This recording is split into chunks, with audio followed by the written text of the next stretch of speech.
ये कहते हैं कि एमएसपी पे खरीद करेंगे, एमएसपी पूरा रेट नहीं दे रहे। उसके बाद जैसे सरसों है, बाजरा है, 8 क्विंटल की पे लोक लगा दिया इन्होंने। लोक का मतलब 20 मन सरसों, 8 क्विंटल सरसों बिकेगी। अगर 20 किलो सरसों ज़्यादा होगी खेत में या 40 किलो ज़्यादा होगी तो वो नहीं बिकेगी, वो वापस लेके आनी पड़ेगी, या उस सरसों को या बाजरे को 800 रुपये क्विंटल, 700 रुपये क्विंटल मंडी में बेच के आना पड़ेगा किसान को। टाइम पर कोई भुगतान होता और ना कोई फसल का उचित भाव मिलता। उचित भाव भी नहीं मिलता आपको फसल का, लागत ज़्यादा लग रही है।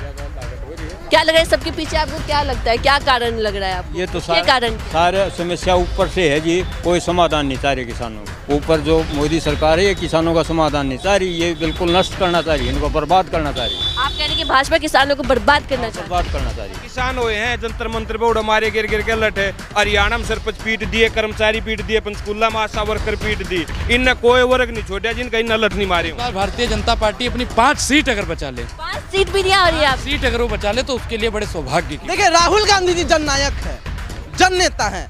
आपको बता दें कि जब किसान आंदोलन हो रहा था, हमारे किसान जब सड़कों पे थे और भाजपा की पुलिस आंसू गैस के गोले बरसा रही थी, लाठियों से पीट रही थी, उस दौरान भी राहुल गांधी जी ने बोला था कि ये तीनों कानून काले कानून है और हम इनको वापस दिलवा करके रहेंगे, और ये कानून वापस हुए। किसानों को जिस प्रकार दिल्ली में नहीं घुसने दिया, उसी प्रकार हमारा किसान भाई इनको जोलाना में नहीं घुसने। किसके साथ जा रहा है? युवा जा रहा है जी कांग्रेस पार्टी के साथ में, विनेश के पक्ष में। कि हरियाणा का है आज का, जल्दी भगाओ भाजपा, तो हरियाणा बीजेपी को नहीं देखना चाहिए। राहुल गांधी जी ने अगर बोला है कि हरियाणा में विकास होगा, कांग्रेस की सरकार बनती है तो बिल्कुल विकास होगा। 500 रुपये में सिलेंडर मिलेगा, 6000 रुपये पेंशन मिलेगा बुजुर्गों को। क्या करते हैं आप?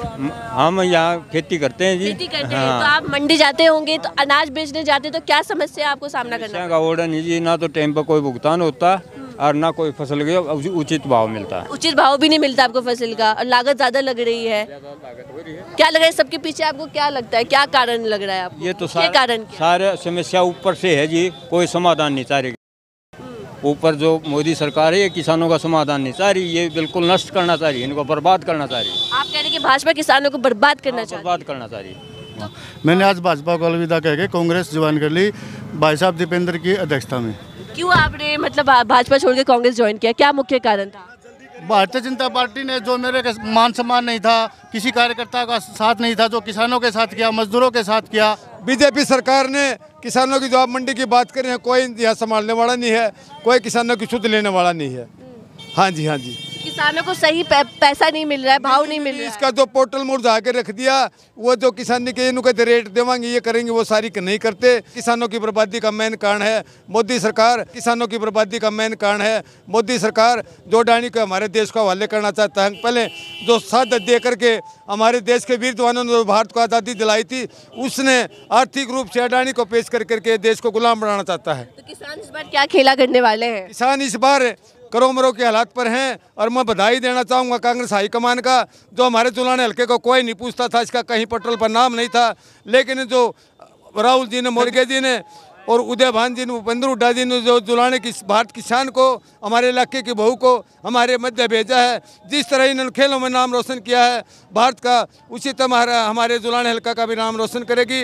इसको जुलाना क्षेत्र अपना बहू के रूप में एक गोल्ड मेडल देने का काम करेगा। किसके साथ जा रहा है? युवा जा रहा है जी कांग्रेस पार्टी के साथ में, विनेश के पक्ष में प्रॉपर तरीका जा रहा है। क्योंकि कोई भी एक मुद्दा तो बताओ, हम बीजेपी के साथ में जाओ, एक मुद्दा भी गिनवा दो, कोई मान लेंगे हम चले जाएंगे। क्योंकि बेरोजगारी इतनी चरम सुख पर जा चुकी है कि इतना चरम जा लिया कि मतलब टीवी दी मारी और केक रुआओगे, इतना शोषण कर दिया बड़का का, कति जमा जी का डंडो रहे हैं, मरा इस तक गए जमा एक पेपर क्लियर कर कहीं दे रखा, और एक पेपर में धांधली होने लग रही है, कोई भर्ती पूरी नहीं हो रही आज तक। कौन सी ने भी लेकर चलो, नीट तो लेकर डी ग्रुप तक की भर्तियां में धांधली है, और इस तक बताओ हम कटे जावा तो हमारे तो रास्ता एक बच गया। क्या तो हम खेल करा क्या, हमारी जो बेटी उठ रही है विनेश फोगाट ने सपोर्ट करा, विनेश फोगाट को सपोर्ट कर, बिल्कुल सपोर्ट कर रहे हैं। हाँ जी। किसानों को लेके भी बहुत बड़ा मुद्दा है हरियाणा में कि किसानों का बहुत ज्यादा शोषण हुआ है भाजपा राज में, ऐसा किसान कह रहे हैं। किसाना की तो पूछो मत जी, हमारे बड़े भाई जी राजपाल जी हैं, किसान यूनियन के लीडर हैं, ये बताओगे आपने जी। किसान का सबसे बड़ा मुद्दा है, कह रहे जब मंडी जाते हैं किसान अनाज बेचने के लिए तो उन्हें सही फसल का भाव नहीं मिलता, और जबकि लागत ज्यादा लग रही है। क्या समस्या होती है मंडी जब जाते हैं? खर्चा ज्यादा है और आमदनी कम है। खर्चे का मतलब जैसे यूरिया का कट्टा 50 किलो का था, 45 किलो का कर दिया और रेट बढ़ा दिया। जमींदार का खर्चा तो बढ़ा दिया, और आमदनी कम होगी। रेट जो एमएसपी देना चाहिए, स्वामीनाथन आयोग रिपोर्ट जो लागू करना चाहिए वो तो लागू कर नहीं रहे। ये कहते हैं कि एमएसपी पे खरीद करेंगे, एमएसपी पूरा रेट नहीं दे रहे। उसके बाद जैसे सरसों है, बाजरा है, 8 क्विंटल की पे लोक लगा दिया इन्होंने। लोक का मतलब 20 मन सरसों, 8 क्विंटल सरसों बिकेगी। अगर 20 किलो सरसों ज़्यादा होगी खेत में या 40 किलो ज़्यादा होगी तो वो नहीं बिकेगी, वो वापस लेके आनी पड़ेगी, या उस सरसों को या बाजरे को 800 रुपये क्विंटल, 700 रुपये क्विंटल मंडी में बेच के आना पड़ेगा किसान। ये सस्ते में बेच के आ रहे हैं, सस्ते में बेच के आ रहे हैं। तो किसानों की स्थिति बहुत खराब, किसान भी परेशान है, जवान भी परेशान है। जवान तो रोजगार नहीं रहे, दूसरे देशों में पलायन करने लगे, अपनी जमीन बेच के पलायन करने लगे। यहाँ रोजगार नहीं मिलता, सभी तो पेपर लीक होते हैं, सारे पेपर लीकेज हैं टोटली। किसान की सबसे ज्यादा स्थिति कब सही थी, कांग्रेस के राज में या भाजपा के राज में? क्या किसान कब खुश था, कांग्रेस के राज में या भाजपा? कांग्रेस के राज में खुश था और आगे भी रहेगा। जीरी गई जहाज में। अनुराग ओझा हरियाणा पहुंचे हुए हैं, जुलाना सीट पर पहुंचे हुए हैं, क्या माहौल नजर आ रहा है आपको जुलाना में? देखिए मैडम, ये भीड़ ही बता रही है कि ये भीड़ वर्तमान सरकार की जो तानाशाही के खिलाफ है, ये भीड़ जो काला कानून ये वर्तमान सरकार लाती है उसके खिलाफ है, ये भीड़ अग्निवीर योजना के खिलाफ है। ये भीड़ अब सड़क पर उतरी है और अपने हक अधिकार को छीन लेगी, क्योंकि जिस प्रकार से बहन विनेश फोगाट को जिस प्रकार से जंतर मंतर पर दिल्ली पुलिस ने उनके ऊपर पैर रखे, मुझे पूरी उम्मीद है कि जोलाना की जनता इस बार भारतीय जनता पार्टी की मानसिकता पर पैर रखने का काम करेगी। किसानों को जिस प्रकार से दिल्ली में नहीं घुसने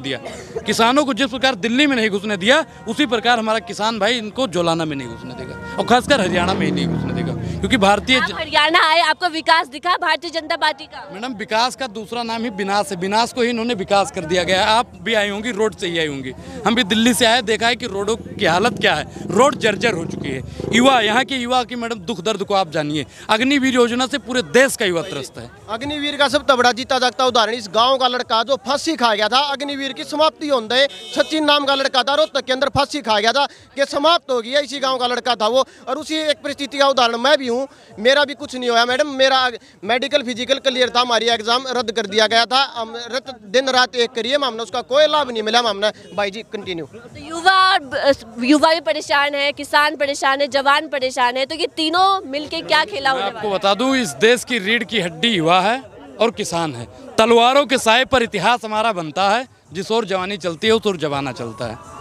किसानों को काफी समस्याएं हो रही है, जब वो मंडी जा रहे हैं तो उन्हें अनाज का जो भाव है वो सही नहीं मिल रहा है, लागत ज्यादा लग रहा है। बेटा हूँ, किसान के बेटे हैं। हमारे बाबूजी खेत को अगर चीर के अनाज उगा सकते हैं तो हरियाणा तो किसानों के लिए ही जाना जाता है। 90 विधानसभा सीटों पर क्या होने वाला है, क्या खेला होने वाला है? 5 तारीख को वोटिंग है, 8 तारीख को नतीजे। देखिए 5 तारीख को वोटिंग है, इस बार भारतीय जनता पार्टी अपनी 5 सीट अगर बचा ले, 5 सीट भी नहीं आ रही है, सीट अगर वो बचा ले तो उसके लिए बड़े सौभाग्य की बात है। मोदी जी तो कह रहे हैं कि हैट्रिक लगा रहे हैं। मोदी जी ने तो ये भी बोला था 400 पार आ रहे हैं, मोदी जी ने तो बोला था 15 लाख आ रहे हैं, मोदी जी ने तो। और एक चीज और देखिए मैडम, मोदी जी राजस्थान में गए, बोले 500 450 का सिलेंडर देंगे, फिर वही जुमला हरियाणा में दे रहे हैं। मोदी जी तो मैडम सिर्फ और सिर्फ राहुल गांधी जी ने जो कहा है कि अगर हम सत्ता में आए तो 2 लाख रोजगार देंगे, बिना जाति धर्म को देखे हुए रोजगार को देने का काम। जवान किसान और युवा नहीं है, हर एक आदमी परेशान है।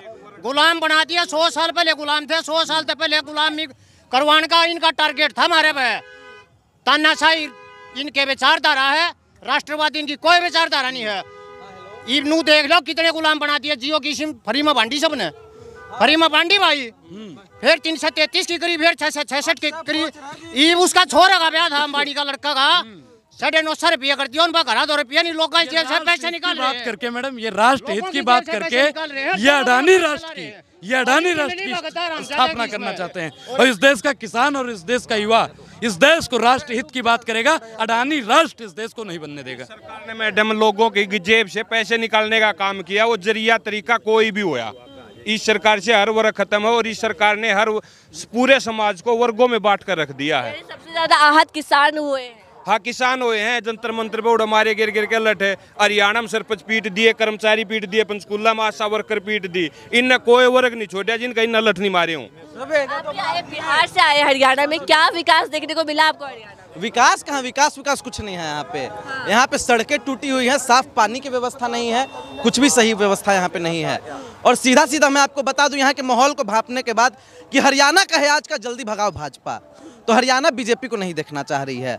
आपको बता दें मैडम, अभी हम लोग जुलाना विधानसभा में उपस्थित हैं और जुलाना विधानसभा का जो माहौल है उसको देख करके बीजेपी झुलस करके मर जाएगी। बीजेपी का यहाँ कोई अस्तित्व रहने वाला नहीं है। इस बार कांग्रेस पार्टी की सरकार बनने जा रही है और विनेश फोगाट जी भारी मतों से जीतने जा रही हैं। अमित शाह, मोदी जी भी पहुंच रहे हैं हरियाणा में, लगातार रैलियां और जनसभा कर रहे हैं। क्या इससे माहौल बदलेगा तो नहीं हरियाणा? अमित शाह और मोदी जी को आना चाहिए था, कोई बड़े स्कूल और कॉलेज का फीता काटना चाहिए था। जनसभा करने से होगा? यहाँ के लोग मोदी जी का जनसभा सुनने के लिए नहीं आए हैं और ब्रिजभूषण का जनसभा और अमित शाह का जनसभा सुनने के लिए नहीं आए हैं। यहाँ के लोगों को विकास चाहिए।